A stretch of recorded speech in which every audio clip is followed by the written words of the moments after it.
Peter. Want to read us the note very quickly? Would you like to know? Okay, thank you. The President spoke to the Chancellor of Germany. They agreed, due to the current weather, that the meeting should be postponed. The meeting has been rescheduled to March 17th, this Friday. Same schedule of events on March 17th. I'll ask my question if I can very quickly then. Thank you for your assistance with the... That's news.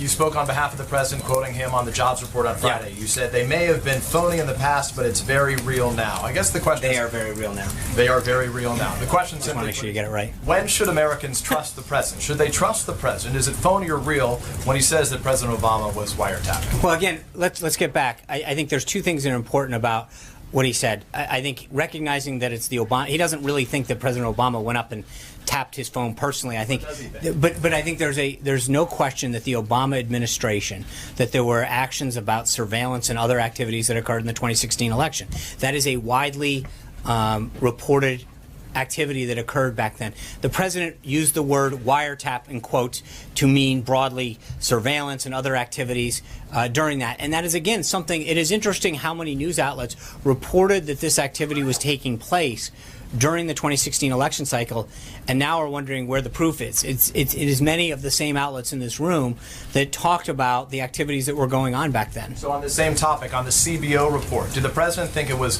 real then and is phony now? What CBO report? On the expectation the CBO report is coming out, about which you said, if you're looking at the CBO for accuracy, you're looking in the wrong place. 3 years ago, you said of the CBO report that it confirms Obamacare is bad for the economy. So the question is... It was bad for the economy. Okay, so the bottom line is, the question is, was it real then and is now phony? As you said, it's not the place right, so let's look at accuracy. Okay, so let's look at the CBO's projection. It said their projection on Obamacare was that in 2016 would have 24 million people on it. The actual figure is 10.4 million people, less than half the number of people that it predicted would be insured were on it, and it's declining. So the only point, Peter, is to make sure that people understand, if you're looking to get a bullseye accurate prediction as to where it's going, the CBO was off by more than half last time. So it's not, this is not about what my understanding or my belief of the CBO is. The last time they did this, they were wildly off, and the number keeps declining. And so the question that needs to get asked right now, or frankly the awareness that needs to be brought up right now, is that if you're going to look at a number tonight, I think you have to look through the scope of whether or not that number is. Now, it was bad for the economy. That was right.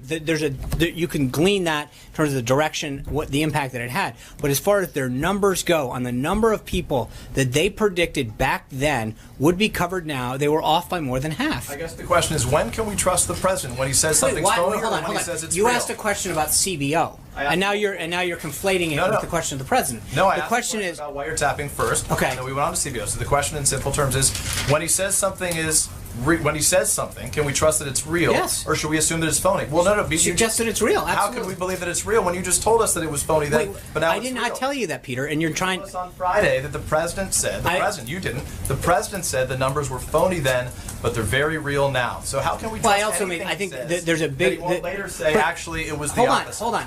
I think the difference is the President was talking then and now about job creation, the number of jobs. The issue that he brought up in the quote that you're talking about was the percentage of people who are unemployed.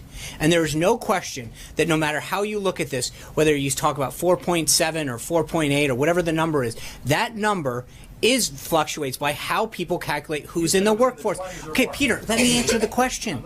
You're not. Let me answer. The bottom line is the percentage of people who are unemployed varies widely by who you're asking and the way you do the analysis of who's actually in the workforce. The number of people who are working and receiving a paycheck is a number that we can look at. Secondly, when you're asking about the validity of the CBO report, again, I refer you to the CBO itself. The number that they issued that would be insured in 2016 was 26 million people. The actual number is 24 million. The actual number is 10.4. That's not a question of our credibility, it's a question of theirs. Do you have anything more? The bottom line is, the question that you still have not answered is, can you say affirmatively that whenever the President says something, we can trust it to be real? If he's not joking, of course. I mean, but in that case, hold on. But no, you're asking. Hold on. Start over again with joking.